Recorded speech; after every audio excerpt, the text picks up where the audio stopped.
చేయబడలేదు. కనుక ఇక్కడ ఆత్మ మూలముగా జన్మించినది ఆత్మనే ఉన్నది. మీరు కొత్తగా జన్మింపవలెనని నేను మీతో చెప్పినందుకు ఆశ్చర్యపడదు. గాలి తనకు ఇష్టమైన చోటును విసురు. నీవు దాని శబ్దము విందువే గాని అది ఎక్కడి నుండి వచ్చునో ఎక్కడికి పోవునో నీకు తెలియదు. గాలి లేకపోతే మనిషి అల్లాడిపోతాడు. మనిషి ఉక్కిరిబిక్కిరైపోతాడు గాలి లేకపోతే. అంత భయంకరంగా మనిషి అయిపోతాడు. కనుక గాలి లేకపోతే మనిషి ఎలాగ ప్రమాద స్థాయికి వెళ్ళిపోతాడో దేవుడలారా, కావలసినంత గాలి వచ్చిందనుకోండి, ఇంకా గాలి గురించి ఆలోచన చేస్తారా? గాలి లేనప్పుడే కదా ఆలోచన చేసేది. గాలి లేదు, ఊపిరి ఆడట్లేదు అని అంటుంటారు. గాలి వేస్తున్నంతసేపు నీకు సమస్య లేదు, ఊపిరాడుతున్నంతసేపు నీకు సమస్య లేదు. ఊపిరాడకపోతే ఇబ్బంది, గాలి ఆడకపోతే ఇబ్బంది. కాబట్టి ఇక్కడ దేవుడు చెప్తున్నాడు ఏమంటే, గాలి తనకిష్టమైన చోటికి విసురుతుంది, కానీ అది ఏటి నుండి వస్తుందో నీకు తెలియదు. అది నీకు తగిలినప్పుడు గాలి వస్తుందని తెలుస్తుంది, నీకు స్పర్శ కలిగినప్పుడు. కానీ అది ఎక్కడి నుండి వస్తుందో చూడగలుగుతున్నావా? ఎక్కడి నుండి ప్రారంభమైందో నీకు తెలుసా? ఎక్కడ ఎండింగ్ అవుతుందో తెలుసా? ఎంత గాలి వస్తుందో నీకు తెలుసా? కాబట్టి దేవుడిలా ఒక మనిషి, ఒక విశ్వాసి యొక్క భక్తి తనకు తానే ఎరగని భక్తిలా అయిపోయింది. ఈరోజు తన భక్తి ఏంటో తనకు తెలియకుండా పోతుంది, తన విశ్వాసం ఏంటో తనకు తెలియకుండా పోతుంది. మనస్సు మార్పు చెందాలంటే ఏ విధంగా మార్పు చెందాలో తెలుసుకోలేని పరిస్థితుల్లో వెళ్ళిపోతున్నారు క్రైస్తవ బిడ్డలు. అలా ఉండకూడదు. మనస్సు మారాలంటే మార్పు చెందాల్సిందే. నూతన హృదయం కావాలి అంటే నూతన హృదయం తెచ్చుకోవాల్సిందే. క్రీస్తు మనస్సు కావాలి అంటే క్రీస్తు మనస్సు తెచ్చుకోవాల్సిందే దేవుని సన్నిధిలో. అంతవరకు నీవు దేవుని కార్యాలను బ్రతుకుతావు, అన్నీ సంపాదించుకుంటావు, అన్ను కూడబెట్టుకుంటావు. అవన్నీ నీకు అక్కర్లు. వాటి వల్ల నీకు ఎటువంటి ఫలితం ఉండదు, వాటి వల్ల నీకు ఎటువంటి తృప్తి ఉండదు, ఏమాత్రం కూడా సమాధానం ఉండదు. సమాధానం లేని జీవితం జీవిస్తావు, తృప్తి లేని జీవితం జీవిస్తావు. నీకు ఏది లేకున్నా నీ క్రీస్తు మనసు కలిగి ఉంది. నీకు ఏది లేకున్నా ప్రభువిచ్చిన మనస్సు, ఈ హృదయం నూతనపరచబడే విధంగా ఉంటే ఎంతో తృప్తికరంగా జీవించగలుగుతావు. ఆమేన్. హల్లెలూయా, హల్లెలూయా. కనుక చూడండి, అపోస్తలుగా 6వ అధ్యాయం, యోహాను సువార్త 6వ అధ్యాయం 44వ వచనంలో మనం చూస్తే, నన్ను పంపిన తండ్రి వారిని ఆకర్షించితేనే కానీ ఎవడును నా యొద్దకు రాలేడు. అంత్య దినమున నేను వానిని లేపును. ఇది మనకు కావాలి. ఈ భూమి మీద ఉన్నంత కాలము ఎంత గొప్పగా బ్రతికాం, ఎంత ఎక్కువగా సంపాదించుకున్నాం, ఎంత గొప్పవారిగా మనము ఈ లోకములో మనము పదవులు సంపాదించాం, ఏలుబడి చేశాం అనేది కాదు. నువ్వెన్నో సంపాదించుకో, నువ్వెన్నో కూడబెట్టుకో, తరతరాలు తిన్నా తరగనటువంటి సంపాదన సంపాదించుకో. కానీ ఒకటి ఆలోచన పెట్టు, నువ్వు లేపబడతావని గ్యారెంటీ ఉందా? నువ్వు లేపబడతావని గ్యారెంటీ ఉందా? చెప్పలేదు. ఒక ధనవంతుడి దగ్గరికి వెళ్ళి నువ్వు చనిపోయిన తర్వాత లేపబడతావా అని అడగండి, సమాధానం వస్తుంది. ఒక ప్రపంచ సుందరి దగ్గరికి వెళ్ళి నీవు ప్రపంచ సుందరువు కదా, ఎంతో కష్టపడి నీవు ఈ యొక్క గుర్తింపు తెచ్చుకున్నావు కదా, నువ్వు చనిపోయిన తర్వాత నువ్వు లేపబడతావా? నువ్వు రాష్ట్రాన్ని పరిపాలించే నాయకుడిగా ఎదిగావు కదా, దేశాన్ని పరిపాలించే నాయకుడిగా ఎదిగావు కదా, నువ్వు చనిపోయిన తర్వాత నువ్వు లేపబడతావా అని అడగండి. మనము ఒక పిచ్చివారుగా కనబడతాం అనిపిస్తుంది. ఇదేం ప్రశ్న అని అంటున్నాం. కానీ మనకు తెలుసు ఎలా తెలుసు? యేసుక్రీస్తు నీకు తెలుసు కాబట్టి. ఎలా తెలుసు? యేసుక్రీస్తు మనసు నీకు తెలుసు కాబట్టి. ఎలా తెలుసు? యేసుక్రీస్తు మాదిరి నీకు తెలుసు కాబట్టి. ఆయన ఎలాగ మనల్ని నూతనపరిచాడో, ఎలాగ మనల్ని నడిపిస్తున్నాడో మనకు తెలుసు కాబట్టి మనం ఏం చెప్తాం? మనల్ని ఎవరైనా అడిగారు అనుకోండి, మనం ఏం చెప్తాం? ఖచ్చితంగా తిరిగి లేస్తాం, ప్రభు నన్ను లేపుతాడు, ప్రభు నన్ను లేపుతాడు. ఇది ఎవరికి సాధ్యం? ఎవరికి సాధ్యం? ఏం బిడ్డ, ఈ లోకంలో ఎవరికి సాధ్యం కాదు. సజీవుడైన దేవునికి మాత్రమే, నజరేయుడైన యేసు ప్రభువునికి మాత్రమే అది సాధ్యం. అది సాధ్యం. మనుషులకు అసాధ్యమైనది దేవునికి సమస్తము సాధ్యం. కాబట్టి నీవు ఏం కావాలి ఈరోజు? నువ్వు ఎలాగుంటావు ప్రభు కొరకు?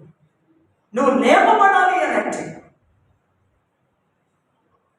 దేవుని నామమును బట్టి నువ్వు ప్రార్థించినప్పుడు, దేవుని నామమును బట్టి నీవు స్తుతించినప్పుడు ఏదో ఒక కార్యం జరగాలని ఆశపడుతున్నావు. కానీ నువ్వు ఖచ్చితమైన మారు మనసు పొంది నీ హృదయం నూతనపరచబడి నువ్వు ప్రార్థిస్తున్నావా?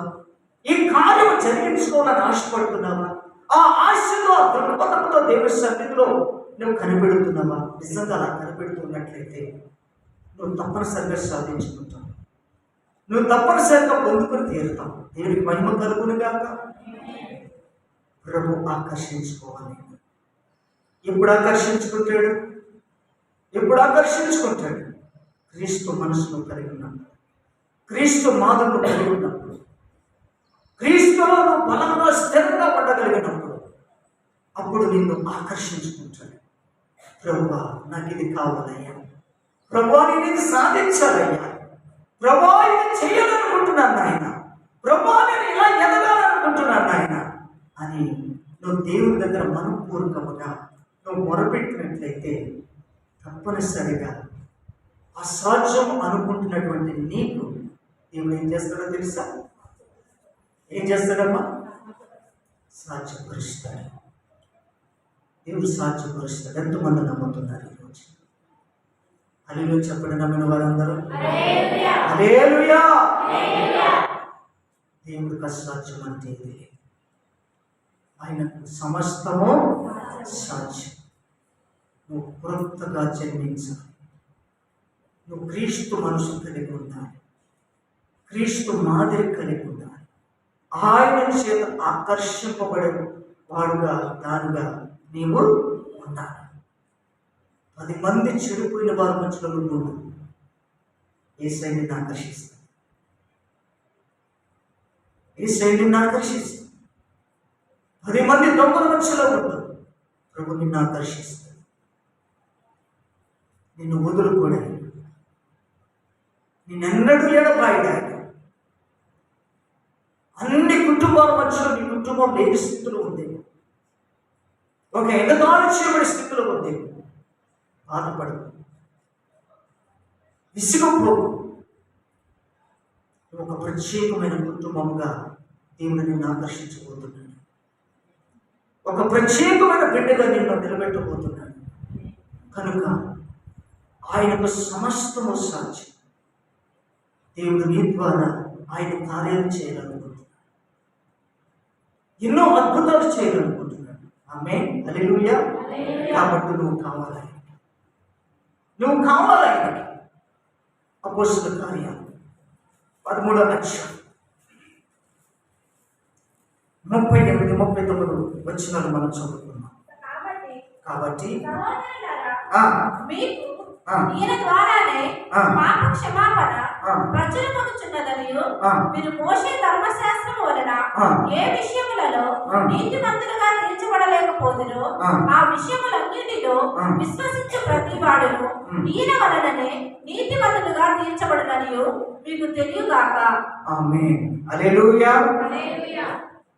ఇక్కడ బోధ ఎలా జరుగుతుంది అంటే, సహోదరులారా, మీకు ఈయన ద్వారానే మీకు రక్షణ సాధ్యము. మీకు ఈయన ద్వారానే మీకు మారు మనసు సాధ్యము. మీకు ఈయన ద్వారానే పాప క్షమాపణ సాధ్యము. మీకు ఈయన ద్వారానే మీ హృదయములు మార్పును చెందించుట సాధ్యము.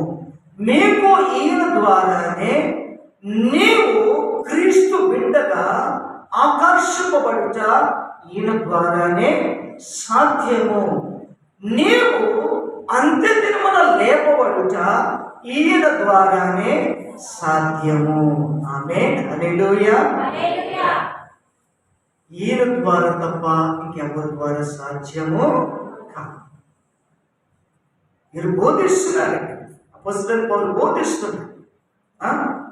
ఏమని చెప్తున్నాడు? కాబట్టి సహోదరులారా, మీకు ఈయన ద్వారానే పాప క్షమాపణ ప్రచురమగుచున్నదనియు మీరు మోషే ధర్మశాస్త్రము వలన ఏ విషయములలో నీతిమంతులుగా తీర్చబడలేకపోతిరో ఆ విషయములన్నిటిలో విశ్వసించు ప్రతివాడును ఈయన వలననే నీతిమంతుడుగా తీర్చబడుననియు మీకు తెలియనుగాక. ఈయన వలననే పాప క్షమాపణ, ఈయన వలననే నీతి. ఈయన ద్వారా తప్ప క్షమాపణ లేదు, ఈయన ద్వారా తప్ప నీతి లేదు, ఈయన ద్వారా తప్ప పరిశుద్ధత లేదు, ఈయన ద్వారా తప్ప పరలోక రాజ్యంలో ప్రవేశించలేదు. అన్ని కూడా యేసయ్య ద్వారానే సమస్తము సాధ్యం. రోమపత్రిక 5వ అధ్యాయం 6వ వచనం చదువుకుందాం. ఏలయనగా మనం ఇంకా బలహీనులమై ఉండగా క్రీస్తు యుక్తకాలమున భక్తిహీనుల కొరకు చనిపోయాను. యేసుక్రీస్తు ప్రభువు వారు ఎవరి కొరకు చనిపోయాడట? భక్తిహీనుల కొరకు. నీవు మారు మనస్సు పొందక మునిపే, నీవు ఆకర్షింపబడక మునిపే, నీ హృదయము మార్పు చెందక మునిపే, రూపాంతరము చెందక మునిపే యేసుక్రీస్తు ప్రభువు వారు భక్తిహీనులమైన మన కొరకు ఆయన ఏమయ్యాడట? చనిపోయాడు. భక్తిహీనులుగా ఉండగానే మనందరి కొరకు చనిపోయాడు. మనం ఎప్పుడు రక్షణ పొందుకున్నాం? ఆయన బ్రతుకుండగా మనకు తెలుసా? మనం చూసామా? మనం చూడలేదు. ఎప్పుడు చనిపోయాడు ఆయన? 2000 సంవత్సరాల కిందట. 2000 సంవత్సరాల కిందట ఆయన భక్తిహీనులు అయినటువంటి మన కొరకు చనిపోయిన 2000 సంవత్సరముల కిందట, ఆ తర్వాత 2000 సంవత్సరముల తర్వాత మనము క్రీస్తు గురించి తెలుసుకున్నాం. క్రీస్తు గురించి మనము తెలుసుకుంటే మనకు అర్థం ఎలా జరిగింది, ఎలాగర్థమైంది మనకు? ఎలాగర్థమైంది? యేసయ్య ఎందుకు చనిపోయాడు అని అంటే, భక్తిహీనుడైన నా కొరకే చనిపోయాడు. అప్పుడే కదా మనకు రక్షణ కలిగింది. భక్తిహీనులము అని ఒప్పుకున్నప్పుడే కదా, నేను పాపిని అని ఒప్పుకున్నందుకే కదా యేసుక్రీస్తు ప్రభుల వారి ద్వారా మనకు రక్షణ కలిగింది. ఒప్పుకోకపోతే నేటికి కూడా మనము భక్తిహీనులుగానే మిగిలిపోయాము.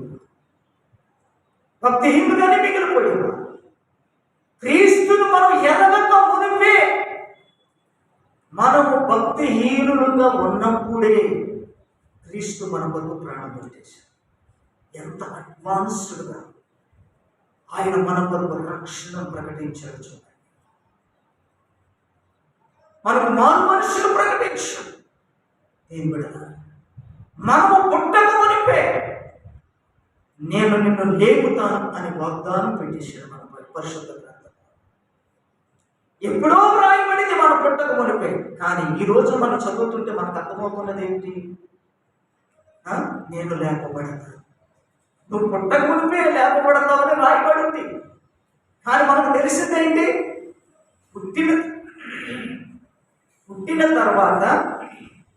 పుట్టిన తర్వాత నేను పాపిని అని ఒప్పుకున్న తర్వాత, నేను క్రీస్తు మనస్సు కలిగి ఉన్నాను, నేను నా హృదయం రూపాంతరం చెందింది, పరిశుద్ధపరచబడింది, నా యేసు నా సొంత రక్షకుడు అని తెలుసుకున్న తర్వాత, నేను మరణించిన నా ప్రభు నన్ను లేపుతాడన్న సంగతి ఈనాడు మనకు తెలుసు. ఈ మాట ఎన్నో వేల సంవత్సరాల క్రితం రాయబడింది. కానీ నేటి ప్రజలకు కూడా ఆయన ఇస్తున్న వాగ్దానం ఏంటిదంటే, నేను నిన్ను పునరుత్థానమున లేపుతాను, నేను నిన్ను లేపుతాను.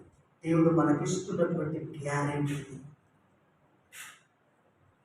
ఎప్పుడైనా ఒక ప్రోడక్ట్ తయారు చేస్తే గ్యారెంటీ పీరియడ్ లైఫ్ ఇస్తాడు. ఎక్కడన్నా లైఫ్ ఇస్తాడా? నువ్వు బ్రతికినంతగా నువ్వు వాడుకోవచ్చు, ఏం కాదు అని అంటాడా? 1 year, 3 years, 10 years ఇలాగా వాడి ప్రొడక్ట్ని బట్టి, ఆ వస్తువును బట్టి ఇంత అని పీరియడ్ పెడతాడు తప్ప లైఫ్ జీవితకాలం అంతా కూడా పనిచేసేటట్టు ఇవ్వడు. కానీ యేసే మనకిచ్చాడండి.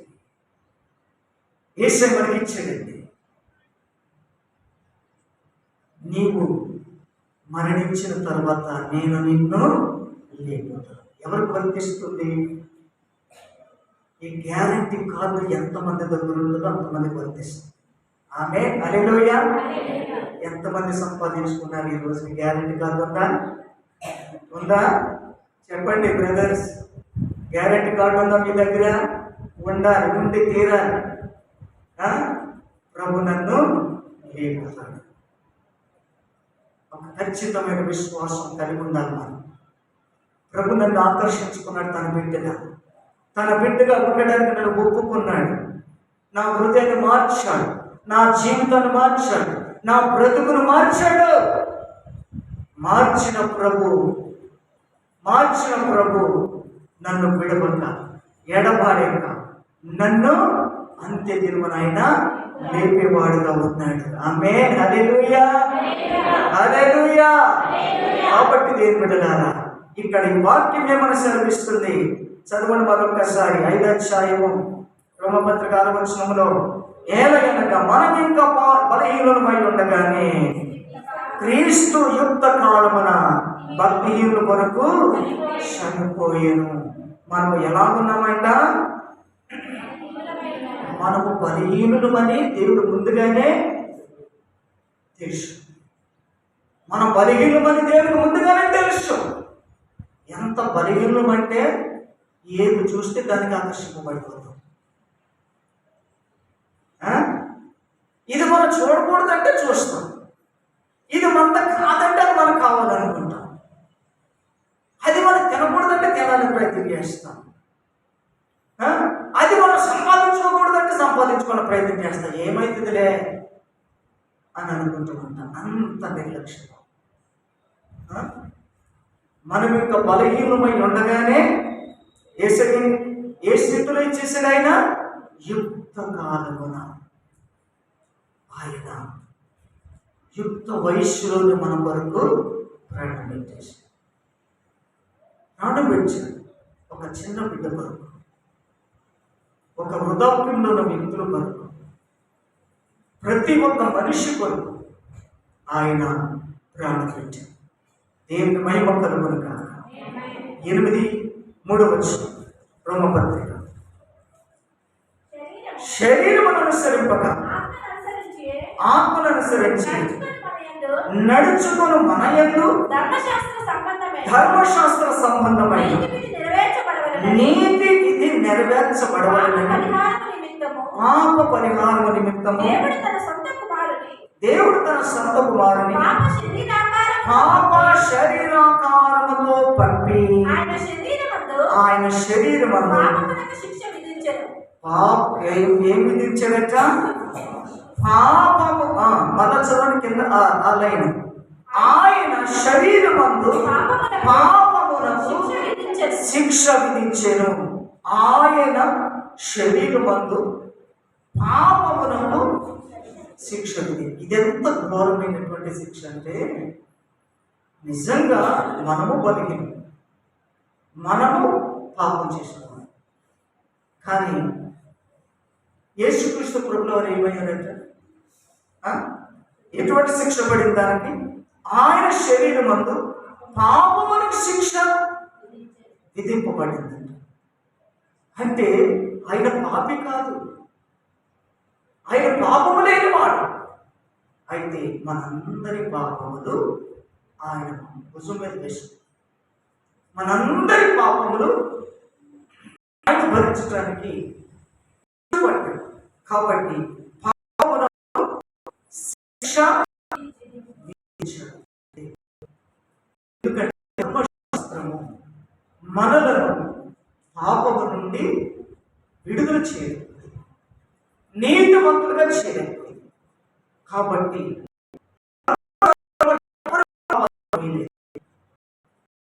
ధర్మశాస్త్రము పాపాన్ని మోయలేదు. పాపం లేని ఆయన యేసుక్రీస్తు ప్రభువుల వారు ఏం చేశాడు? ఏం చేశాడు? మన పాపమునకు శిక్షను భరించాడు. ఆమేన్. హల్లెలూయా, హల్లెలూయా. కాబట్టి మన పాపమునకు మన శిక్షను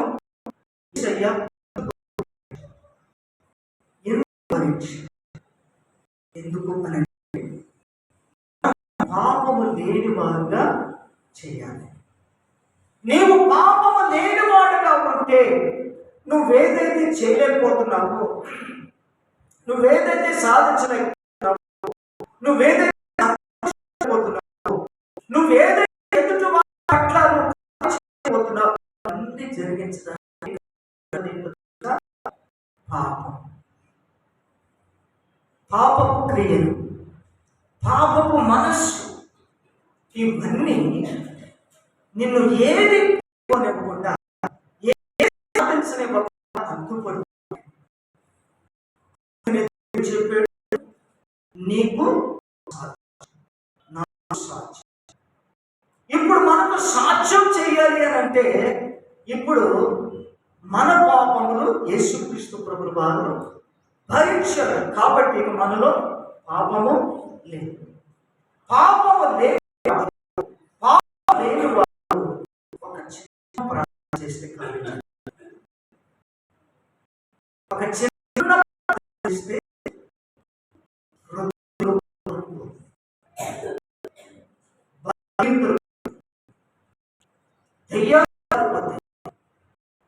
కాబట్టి ఇలా ఎన్నో కార్యాలు దేవుడు మన పట్ల జరిగించాలని ఆయన ఆశపడుతున్నాడు. అందుకనే దేవునికి సమస్తము సాధ్యము, మనకు అసాధ్యం. ఈ అసాధ్యం అనే దాన్ని తీసివేయబడి మనలో ఉన్న పాపము తీసివేయబడాలి. మనలో ఉన్న పాపం తీసివేయబడితే తప్ప మనకు ఏది కూడా సాధ్యమో కాదు, ఏది కూడా సాధ్యమో కాదు. కాబట్టి దేవుడు మనం లేఖను బట్టి మరోసారి మత్తయి సువార్త 19వ అధ్యాయము 26వ వచనాన్ని మనం చదువుతున్నాం.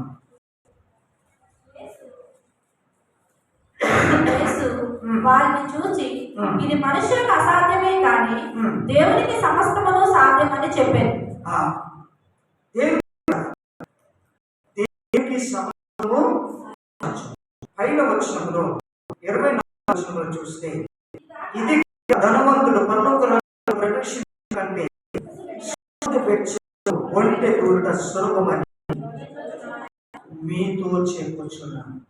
ఇది సాధ్యమా? సూది బెచ్చములోనే ఒంటె దూరుట సాధ్యమా? మనకు దేవునికి సాధ్యమైనదే మన ద్వారా సాధ్యం చేయగలము. మన ద్వారా సాధ్యం చేయగలము. మనము ఆలోచించి ఎలా ఉంటుంది అని మనం అనుకుంటాం. దాన్ని పక్కన పెడితే, ఇప్పుడు రక్షణ లేని మారు మనసు లేని వ్యక్తి పరలోక రాజ్యానికి ఎలా ప్రవేశిస్తాడు? ఇదన్నా అర్థమవుతుంది? చెప్పండి. రక్షణ లేని మారు మనసు లేని హృదయం పరిశుద్ధపరచబడలేని ఒక వ్యక్తి పరలోక రాజ్యానికి ఎలాగ ప్రవేశించలేడో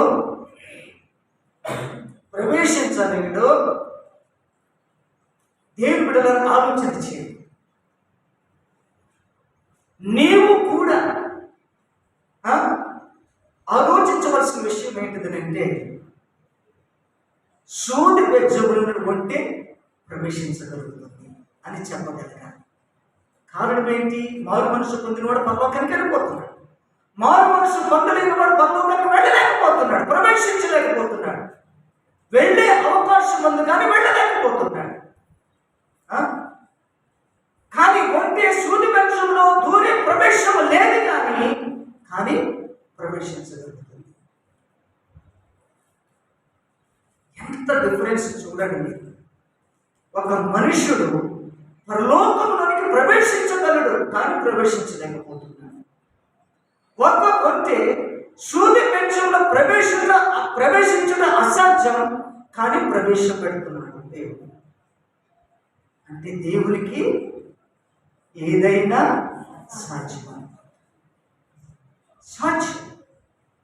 ధనవంతుడైనా పేదవాడైనా భక్తిహీనుడైనా ఏ కులస్థుడైనా ఏ దేశస్థుడైనా చదువున్న వారైనా చదువులేని వారైనా ఎవరైనా సరే మనస్సు మారితే, హృదయం రూపాంతరం చెందితే, పరిశుద్ధపరచబడితే అటు వారందరూ కూడా పరలోకానికి ప్రవేశించుట సులభము, సాధ్యము.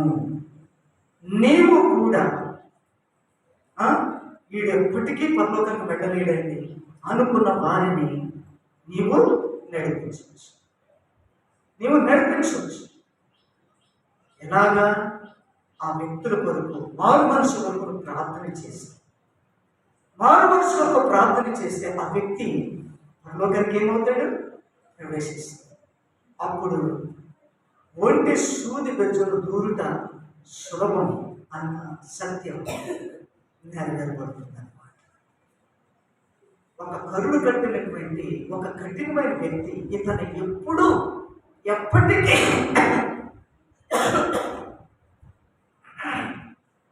ఎప్పటికీ పరలోకానికి ప్రవేశించలేడు అనే అనుమానం నీకు ఎలా ఉంటుందో, ఏ బిడ్డలారా నీవు ఆ వ్యక్తి కొరకు మనపూర్వకంగా మారు మనసు కొరకు నువ్వు ప్రార్థన చేయి. తప్పనిసరిగా దేవుడు చేరుస్తాడు. దేవునికి సాధ్యం. నీకు కూడా సాధ్యం. ప్రార్థన చేస్తే నీకు సాధ్యమైతే పరలోకానికి దేవుడు చేర్చుట కూడా సాధ్యం. కనుక ఇక్కడ వాళ్ళు ఆశ్చర్యపడ్డారు. మనకు కూడా ఆశ్చర్యం అనిపించవచ్చు. కానీ మనము ఆలోచించవలసిన తీరు మారాలి.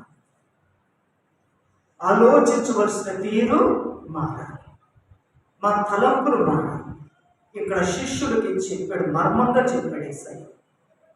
మర్మంగా చెప్పాడు. వాళ్ళు అనుకున్నారు, ఇంత కఠినంగా బోధిస్తే ఇంకా రక్షణకి ఎవరు వస్తుందో చెప్పండి. ఎవరికి బోధించి రక్షణ తీసుకురాగలుగుతాం ఇంత కఠినమైన బోధ చేస్తే అనుకున్నారు వాళ్ళు. కానీ దేవుడు సాధ్యమని చెబుతున్నాడు.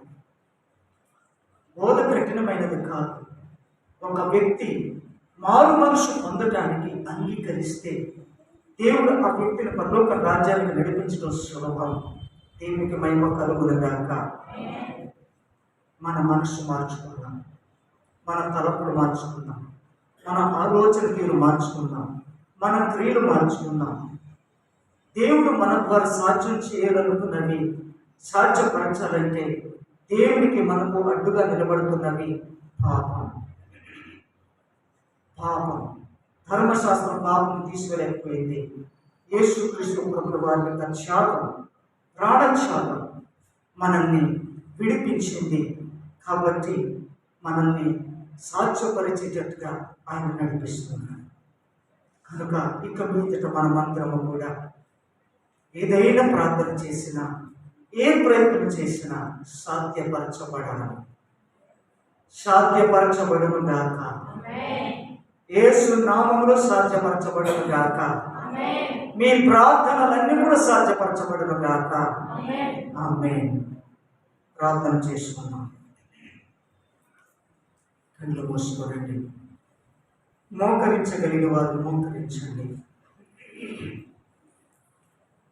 ఇంతవరకు మనం విన్నటువంటి ఈ లేఖనములోని మాటలు బట్టి నువ్వు స్పందించి ఎలాగ నీ హృదయంలోకి చేర్చుకోగలిగి, ఎలాగ నీవు మార్పు చెందాలని ఆశపడుతున్నావు. ఎన్నో సంపాదించాలని ఆశ ఉంది, ఎన్నో పొందుకోవాలని ఆశ ఉంది, ఏదో చేయాలని ఆశ ఉంది, ప్రయత్నాలు ఉన్నాయి. కానీ విఫలమవుతూ వస్తున్నాం, ఓడిపోతూ వస్తున్నాం, ఫెయిల్ అయిపోతూ వస్తున్నాం, దూరంగా పారిపోతున్నాం. దేవుడు అంటున్నాడు, నా కుమారుడు, నీకు అసాధ్యమైన నాకు సాధ్యమైన నా ఎద్దుకు రా, నా ఎద్దుకు వచ్చి నేర్చుకో. నీ మనస్సు మార్చి చూడు, నీ తలంపులు మార్చుకొని చూడు, నీ క్రియలు మార్చుకొని చూడు, నీ హృదయంలో నా మనస్సు పెట్టి చూడు, నా ఆలోచన పెట్టి చూడు. ఇంతవరకు నీకు అసాధ్యము అనుకున్నాను, సాధ్యము అయ్యేటట్టుగా చేయబడనై ఉన్నా నేను.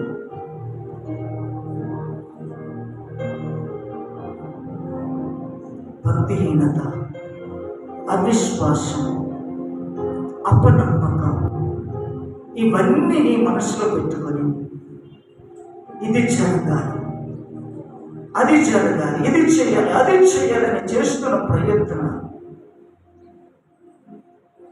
విఫలమవడానికి కారణం నీ మనస్సు భక్తిహీనంగా ఉందా, బలహీనంగా ఉందా? ప్రభు సన్నిధిలో ఉన్న నీవు, యేసయ్యా నా మనస్సు మార్చుకుంటానయ్యా, నా తలంపులు మార్చుకుంటానయ్యా, నా క్రియలు మార్చుకుంటానయ్యా, నాకు అసాధ్యము అనుకున్నవన్నీ కూడా సాధ్యపరచున్నాయి. నువ్వు చేయగలవు తండ్రి. మనుషుల దృష్టికి ఒక ఒంటి సూర్య బెచ్చముల నుండి దూరలేదు అని మనుషులు నమ్ముతారు. కానీ నువ్వు చెప్తున్నావు సూర్య బెచ్చముల నుండి ఒంటి దూరట సులభమని. నీవు మనస్సు మార్చుకొని ప్రార్థిస్తే నువ్వు సులువుగా దేవుడి కార్యాలు చూస్తావు. నీ తలపులు మార్చుకొని యేసయ్య సన్నిధిలో అడిగితే నీ పట్ల దేవుడు కార్యాలు జరిగించడం సులువైన కార్యం చేస్తాడు ఆయన. కనుక ప్రార్థన చేయి. పరమ తండ్రి నీకు వందనాలు, స్తోత్రాలు. అవునా నాయన, మాకు భక్తిహీనత పెట్టాలి. ఎంత ప్రయత్నించినా ప్రయాసపడినా అది వృధా అయిపోతుందయ్యా. ఇక మీద వృధా కాకుండా మాకు మీకు అడ్డుగా నిలిచిన ప్రతి పాపములను విడిపించి మా మనస్సు మార్చుకొని తలంపులు మార్చుకొని నిస్సందేహంలో మేము అడుగు సమయమున అనేక కార్యములు మేము చూచినట్లుగా మా ఎడల, మా బిడ్డల ఎడల, మా కుటుంబం ఎడల, మా సంఘం ఎడల, మా రాష్ట్రం ఎడల, మా పట్టణం ఎడల, మా దేశం ఎడల, మా అందరి ఎడల నీ కార్యములు జరిగించమని యేసయ్య నామములో అడుగుచున్నాం ప్రియ తండ్రి. Amen. Amen. Thank you Jesus. Praise